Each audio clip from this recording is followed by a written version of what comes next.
आज Doubtnut app download करें। Doubtnut पर अपने सभी गणित, रसायन विज्ञान, भौतिक विज्ञान और जीव विज्ञान के डाउट्स का करो सफाया। बस प्रश्न की फोटो खींचो, एक ही प्रश्न को क्रॉप करो और तुरंत वीडियो सोल्यूशन पाओ।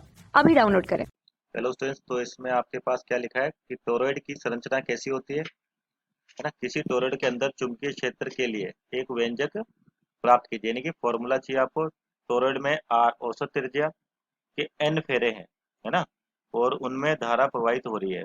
ठीक, तो दर्शाए कि टोरॉइड के भीतर खुले क्षेत्र में तथा टोरॉइड के बाहर चुंबकीय क्षेत्र शून्य होता है। ये आपको इस क्वेश्चन में बताना है। ठीक है, तो सबसे पहले बात करें टोरॉइड की संरचना कैसी होती है। आपका जो टोरॉइड है वो किस प्रकार का दिखाई देगा। ठीक है, तो आपके पास आपका जो टोरॉइड है कुछ इस तरीके से दिखाई देता है ना, जो कुचालक पदार्थ का होता है। ठीक, और इसके अंदर भी जैसे आपके पास सोलेनोइड है, जैसे होलो सिलेंडर होता है, सोलेनोइड यानी कि खोखला बेलनाकार होता है, उसी तरह से आपके पास जो टोरॉइड है ये भी आपके पास उसी तरीके से खोखला, यानी कि कह सकते हैं सेंटर है, यानी कि यहाँ पर कुछ नहीं आपके पास। ठीक है, और वृत्ताकार आकार में होता है आपके पास ये। ठीक, और तो यहाँ पर मान लीजिए आपके पास कोई वायर गया और ये इस पर कंटिन्यू बांध रखा है इस तरीके से।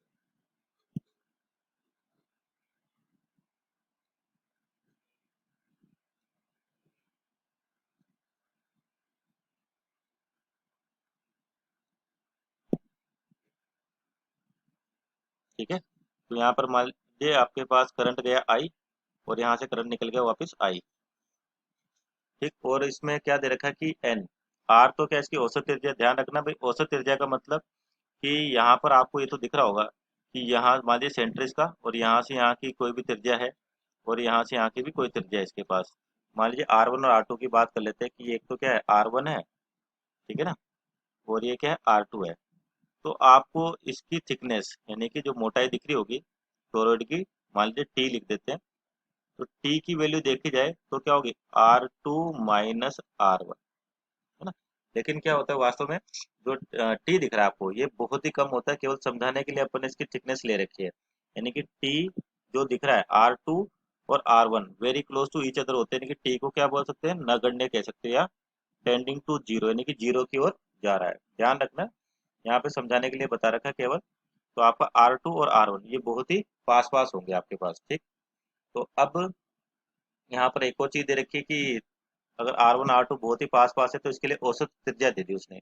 इसलिए ये लिखा होता है कि इसकी त्रिज्या औसत, यानी कि आपको अगर न्यूमेरिकल भी आता है तो अगर औसत त्रिज्या लिख के देगा वो। ठीक है ना, आर तो क्या इसकी औसत त्रिज्या है। ठीक, औसत त्रिज्या।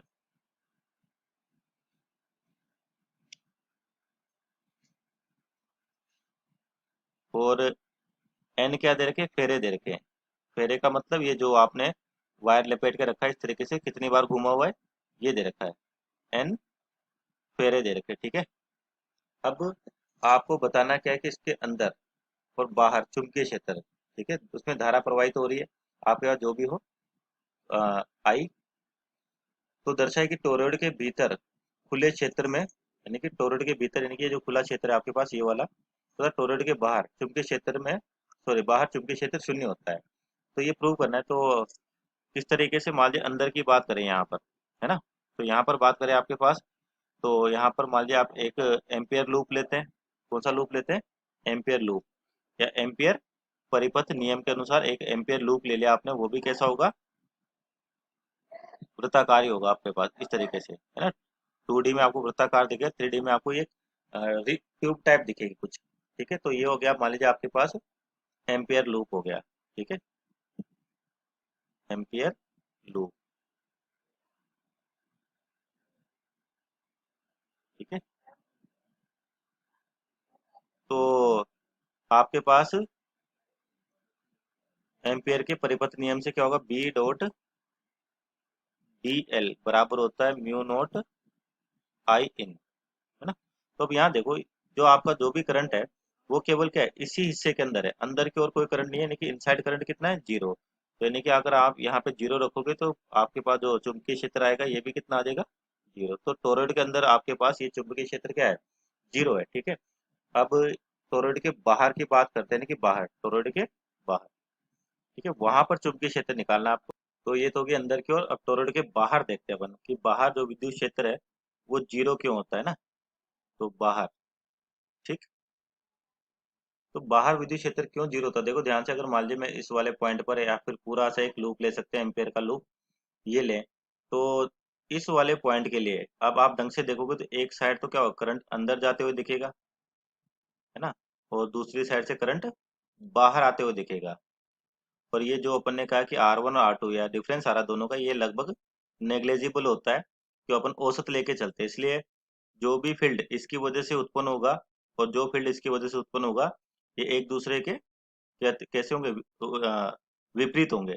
तो कुल कितना आ जाएगा, 0। यानी कि आउटसाइड भी आपको कोई डेरिवेशन करने की जरूरत नहीं है, डायरेक्ट बता सकते हो आप कि बाहर की ओर भी फील्ड कितना आएगा, 0 आएगा। क्यों आएगा 0, कि जो फील्ड, मान लीजिए मैंने ये पॉइंट लिया है यहाँ पर कोई भी, तो हो क्या रहा है कि एक साइड से तो आपको करंट बाहर आता हुआ दिख रहा है और एक साइड से करंट अंदर जाता हुआ दिख रहा है, ठीक है ना। तो हालांकि यहाँ पर थोड़ा बहुत तो डिफरेंस है ही सही आपके पास, पर वो नगण्य है, इसलिए औसत त्रिज्या की बात कर रखी है। तो जो फील्ड इस करंट की वजह से आएगा और जो फील्ड इस करंट की वजह से आएगा, एक दूसरे के विपरीत होंगे। तो दोनों कुल क्या कर देंगे, 0, या एक दूसरे के इफेक्ट को खत्म कर देंगे। तो बाहर की ओर भी आपके पास फील्ड कितना होता है, 0 होता है, ठीक है क्या। Okay, thank you. कक्षा 6 से 12वीं से लेकर नीट, IIT, JEE वो एडवांस के लेवल तक 1 करोड़ से ज्यादा छात्रों का भरोसा। आज ही डाउनलोड करें डाउटनेट ऐप या व्हाट्सएप करें अपने सारे डाउट्स 8400 400 400 पर।